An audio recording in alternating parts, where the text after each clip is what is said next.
இன்னைக்கு தேதிக்கு உலகத்தில் ரொம்பவே பழமை வாய்ந்த அணை தாங்க கல்லணை. இன்னும் ஒர்க்கிங் கண்டிஷனில் இருக்கிற 2000 ஆண்டுகள் பழமை வாய்ந்த அணை கரிகால சோழனால் காவிரி மீது கட்டப்பட்டது. அந்த காலத்தில் இந்த அணை கட்ட பயன்படுத்தப்பட்ட தொழில்நுட்பம் இன்னும் ஆச்சரியத்தை தாங்க ஏற்படுத்துது. 1080 அடி நீளம், 66 அடி அகலம், 18 அடி உயரம் இருக்கிற இந்த அணை வெறும் கல்லும் களிமண்ணும் வச்சு கட்டப்பட்டது அப்படின்னு சொன்னால் உங்களால் நம்ப முடியுதா? 1900 ஆண்டுகள் கடந்தும் இன்னும் எந்த பாதிப்பும் இல்லாமல் காவிரி வெள்ளத்தை தடுத்து நிறுத்திட்டு இருக்கு. நொடிக்கு 2 லட்சம் கன அடி நீர் பாயிற காவிரி ஆற்றுக்கு மேலே ஒரு அணை கட்டுறது அப்படிங்கிறது சாதாரண விஷயமா? ஆனால் அந்த இடத்துல அணை கட்டவும் ஒரு வழியை கண்டுபிடிச்சாங்க தமிழர்கள்.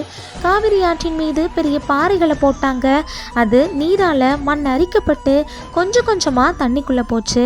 அதுக்கு மேலே இன்னொரு பாறையை வச்சு நடுவில் நீரில் கரையாத களிமண்ணை பயன்படுத்தி கட்டினது தாங்க இந்த பிரம்மாண்டமான கல்லணை. இது நம்முடைய தமிழர்களின் தொழில்நுட்பம்.